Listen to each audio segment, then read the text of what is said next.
Hey everyone, welcome back to the show. I'm Tanya, and today's episode is packed. My watch list has been unhinged in the best way. My audiobook has me questioning reality, and the upcoming movie slate is basically engineered for my personality. So buckle up, because we're diving into everything I'm currently consuming this week. Before we get into it, here's your official spoiler warning.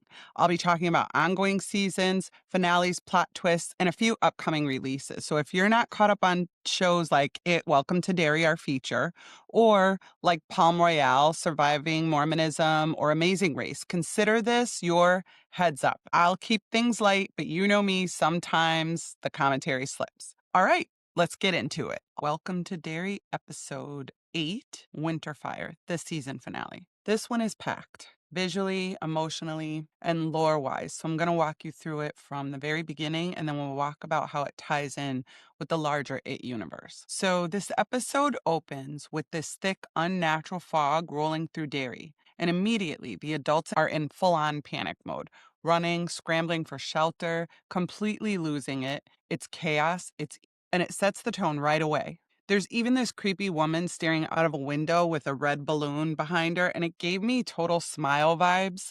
She has that creepy smile, and then the balloon kind of floats up. It's a perfect early reminder that Derry's not okay. Then we cut to the high school. I think it's high school. I'm not sure if it's high school or junior high school. And a voice comes over the intercom calling all the students to the auditorium. But we know it's Pennywise because we literally see his creepy, bloody clown hand hit the button. It's such a small detail, but it's so effective.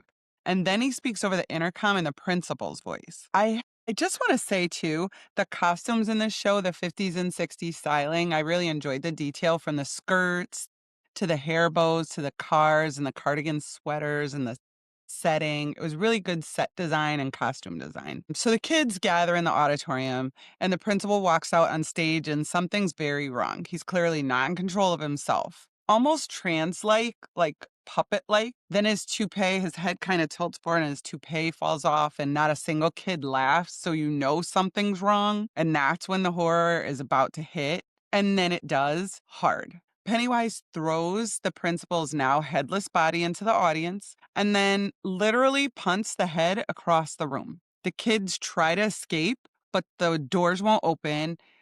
And it's one of the most intense sequences of the season, quite honestly. Now, if you've been watching the season, you know Pennywise doesn't fully show up, I think, until up around 4 or 5. But once he does, Bill Skarsgård is all in. And honestly, I think he's even better here than in the movies. He has more room to stretch and to play and just to be unsettling in new ways. After the intro, we shift to Ronnie, Marge, and Lily, the prequels version of the Proto Losers Club. So they're up in the watchtower, cleaning up after Richie's death, sweeping. I'm not really sure why they felt that was important at that point in time.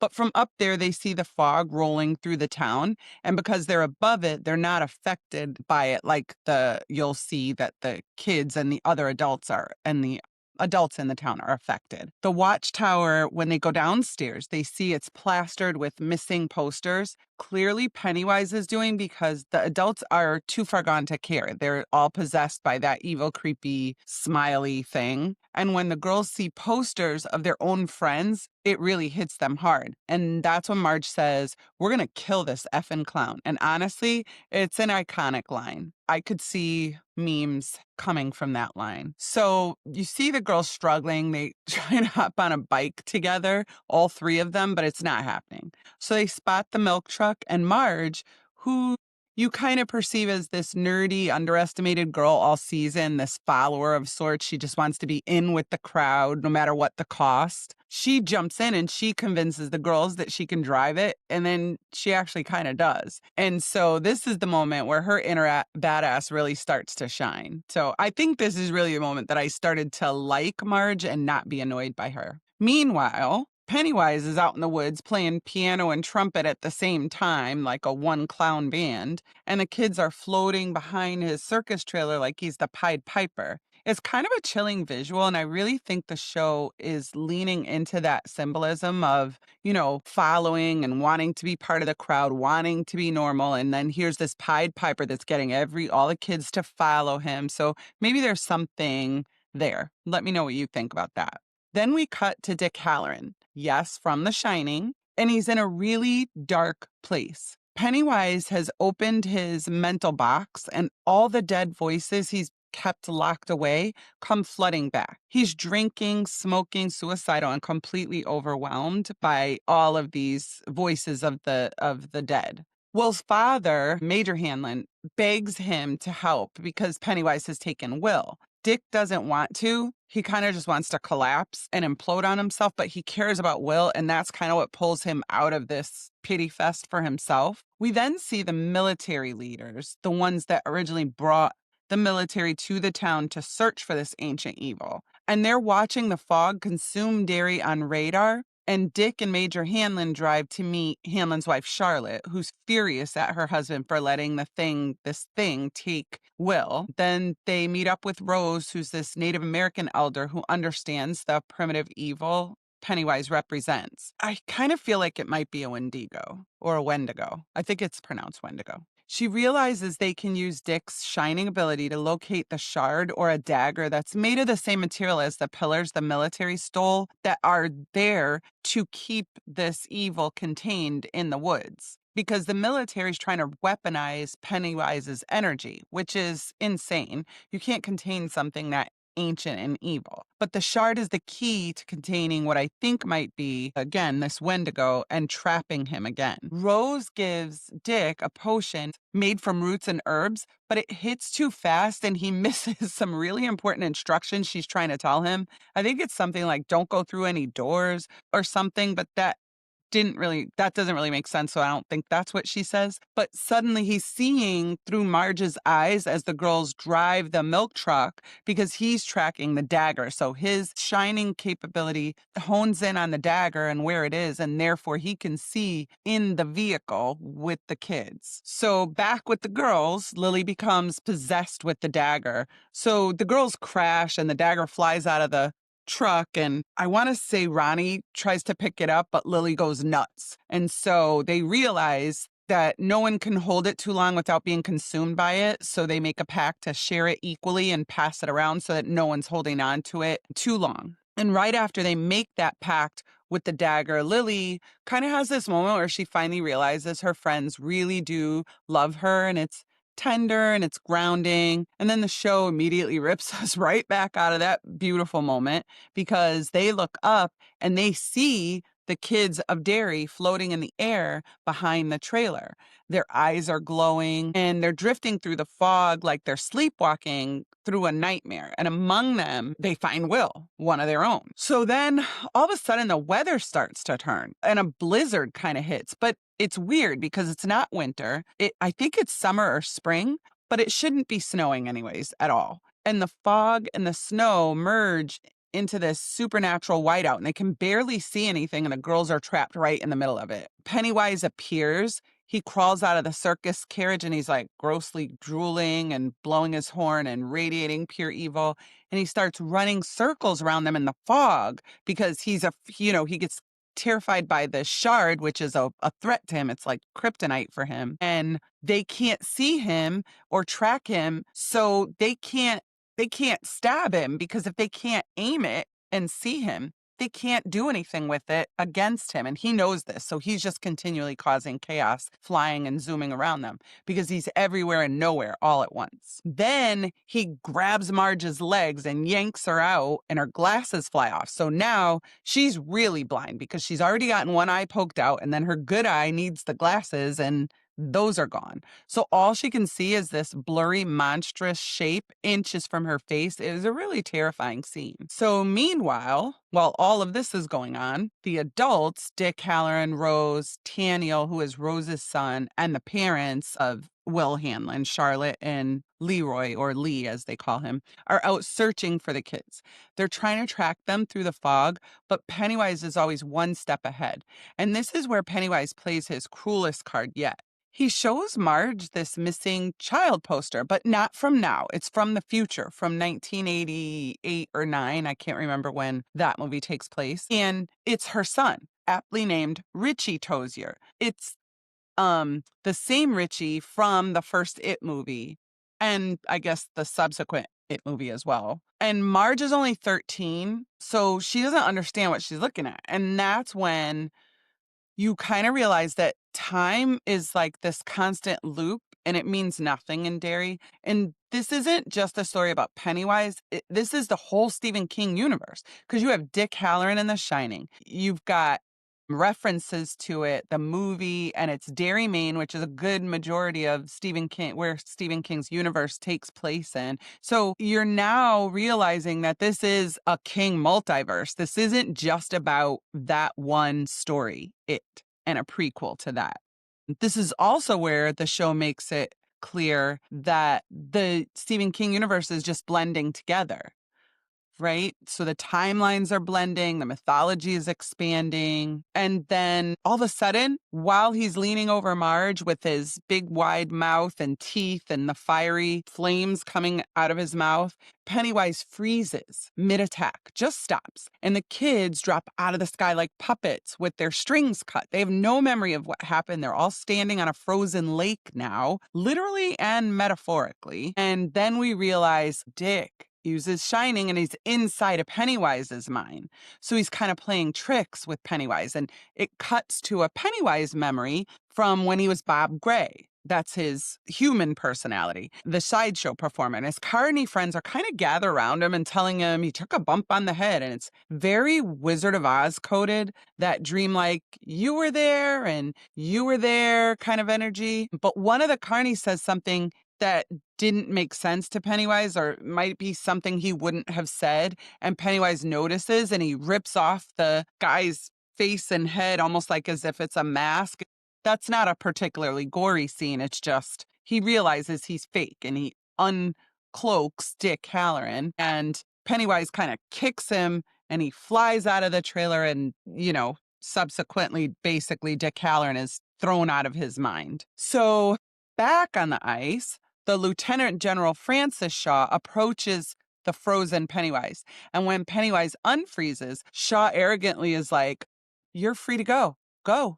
And Pennywise giggles. Like at first he's like, I'm free. I'm going to go off and cause more chaos and turmoil somewhere. And then he stops and he turns and he sniffs the air and he says, I know you. I never forget a smell. And that's kind of also reminds you that this primitive evil is very beast-like, very animal-like. I don't know if you've ever heard of, a lion, those wildcats, lions and tigers, and even dogs actually don't forget a scent for at least 5 years. So like if you befriend a baby tiger and then 5 years come back, they kind of remember you. At least that's what I've seen and heard. And then Pennywise transforms into the creature Shaw saw as a child in the woods with Rose and devours him because he was there way, way back. And you'll see that in earlier episodes. He was there way, way back with Rose and left the town, and, his memories left him. So then the adults find themselves surrounded by the military at that point,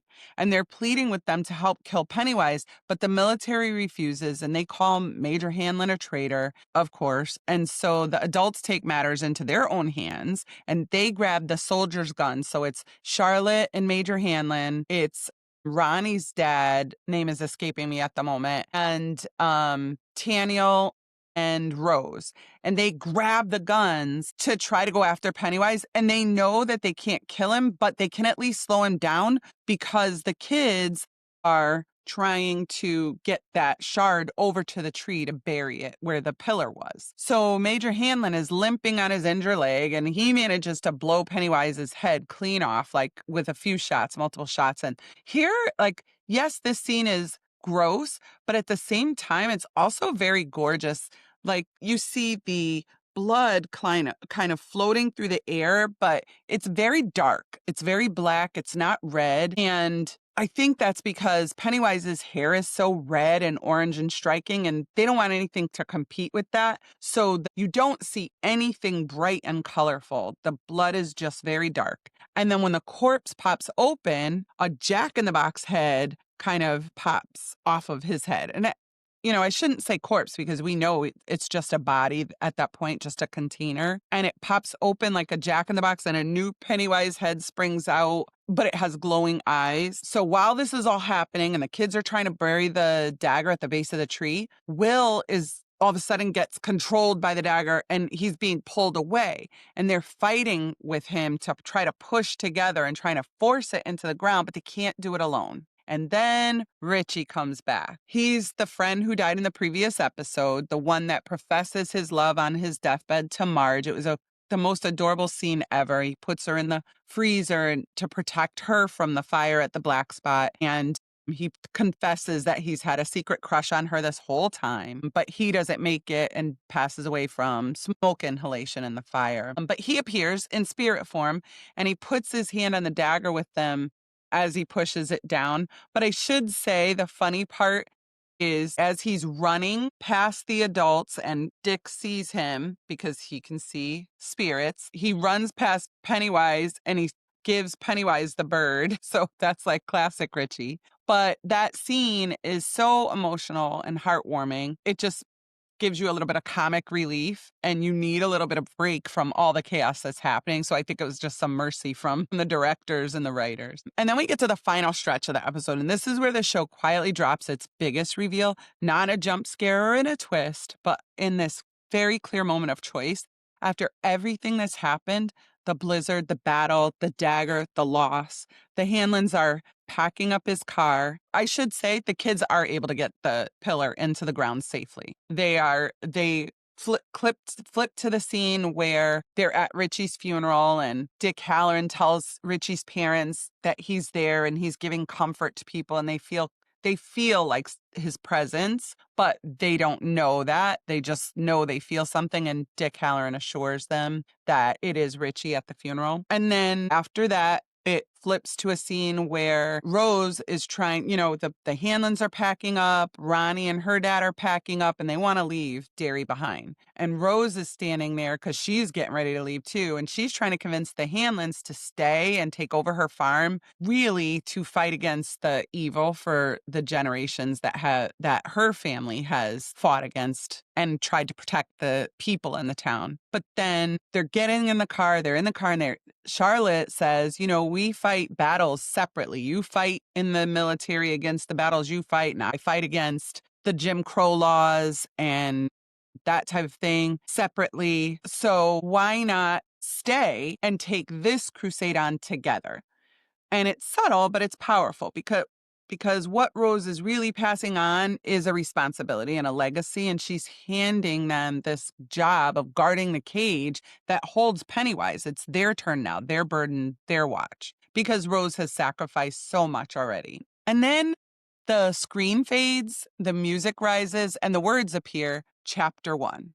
Welcome to Derry, Chapter 1. And that's when you realize this wasn't a limited series. This was just the beginning. And like a Marvel movie, it isn't over. So we're placed inside this hospital corridor right after after that scene, you think the credits are going to come up, but it flips you forward into this hospital corridor. And immediately the tone is different because they show Ingrid, who is Pennywise's daughter and the woman who in earlier episodes, you'll remember befriends Lily Bainbridge, one of the kids. And she's now in the Jupiter Hill Asylum as a patient. She was a housekeeper, the head housekeeper there when she befriended Lily for her short stay there. It seems like people go to Juniper Hill Asylum for like 2 days, 3 days, and then they get out, which I don't think is actually historically accurate, but it works for the show. She's screaming really uncontrollably, and then the orderlies start to play a record, which has the song she would perform to when she would play Periwinkle with her father, Bob, who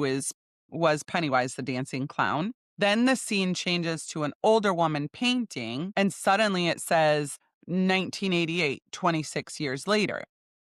And we know from earlier episodes when Rose was speaking to her family and the other elders that it sleeps for 27 years in between. So we're just before the entity wakes up again.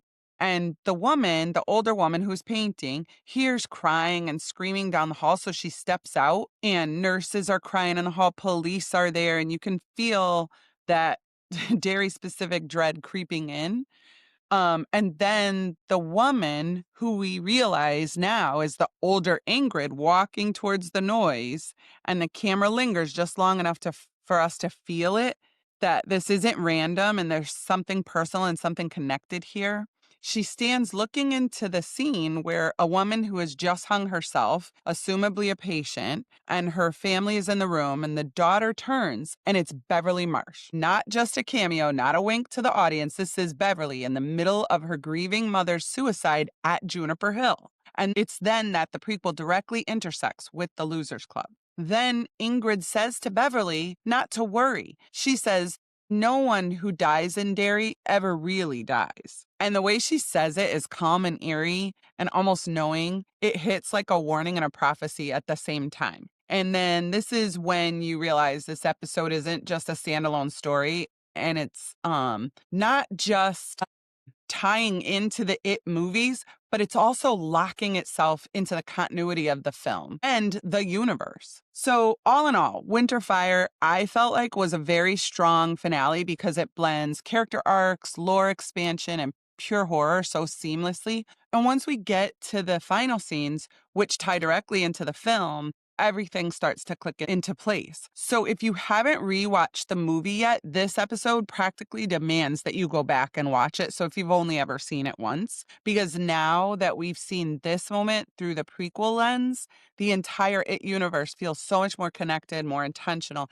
and way more haunting. And overall, I really enjoyed this series, and I can't wait for more seasons and more expansions of this King multiverse. And here's the part that has me really excited. HBO has officially confirmed that Welcome to Derry is a 3-part series. So we got the first season now. We're going to get seasons 2 and 3, and each is going to dive deeper into Pennywise's history and the history of Derry itself. So season 2 is confirmed to take place in 1935, right into the heart of the Depression era. And this is the period of the Bradley Gang Massacre, one of the most infamous events in Pennywise's feeding cycle. And we're going to see younger versions of the characters we already know, plus new faces who were part of Derry long before the Losers Club. And then season 3 goes back another 27 years to 1908 to the Kitchener Ironworks explosion, which is another major event from Mike Hamlin's research for the original novel. And this is deep lore territory. This is the foundation of Derry's curse. So what I love is that the show isn't treating Pennywise as a linear creature. He doesn't move through time the way that we do. He jumps, he slips, he appears where the fear is richest. That's what he feeds off of. That's what this entity needs to stay alive. And these next seasons are going to explore exactly how and why he does that. And yes, Bill Skarsgård is expected to return for both seasons. They'll be aging him down, up, bending him through time. We're probably going to see Pennywise younger, older, and everything in between. All right. So here is what I am currently consuming. The part of the show where I take you through the absolute chaos that is my weekly watch list. Because apparently, I don't know how to just watch one thing at a time. So first up, I'm still deep in Palm Royale on Apple TV. The fashion, the secrets, the slow burn mess. I'm committed. I'm invested, and I'm not okay, but I'm here. Then, because the algorithm knows me better than I know myself, I started watching Surviving Mormonism right after finishing The Secret Lives of Mormon Housewives or Mormon Wives. I never can get that right, on Hulu. And listen, this is my new fascination. I can't look away. I don't know what it is. It's just, I guess it's because it's almost like a secret society. I'm also catching up on The Amazing Race because I wrapped Survivor season 49, and apparently I needed more people running, sweating, and making questionable decisions under pressure. And don't forget, Paradise season 2 hits Hulu on February 23rd, and I will be seated. Can't wait. I feel like hopefully it will fly by. And it's also around the time the next season, season 50 of Survivor starts. I also have a link on my Facebook page and maybe Instagram too, where you can enter. They're going to bury idols in all 50 states this season. There's a countdown. It tells you when it's going to start, but you can enter as well. Just give them your email address, and then when it's ready to start, you can try to find the idol. I don't know what it's going to do for us. As far as what I'm reading, I'm still listening to King Sorrow by Joe Hill, and I'm thoroughly confused, deeply confused. But I also can't stop listening. I feel like it's 3 or 4 books in one, and I'm listening. Every chapter is a different, like it just flips back and forth between different books, but I can't turn it off. So if you're reading or listening to this, let's start a conversation. Check me on the socials. Let me know what you think. Movie-wise, The Housemaid drops the day after Christmas, and it looks deliciously dark. It looks crazy. Both actresses look like they're completely insane, quite frankly. And I wonder if there's gonna be, like, this weird twist, but it's pretty obvious that Amanda Seyfried is the crazy one. So for 2026, though, since we're so close, I watched a bunch of trailers, and I'm already counting down to Scream 7 and the hide and seek sequel, Ready or Not, Here I Come, which is the perfect title. There's this one called Mercy, which is an AI crime thriller, and it looks really incredible. And it's available in 3D, which feels like a choice I'm going to make. That one's so interesting because I'm also semi obsessed with AI right now and learning more about that and how to use it in my world, both professionally and privately. And then I think the kicker is going to be Rachel McAdams and Send Help.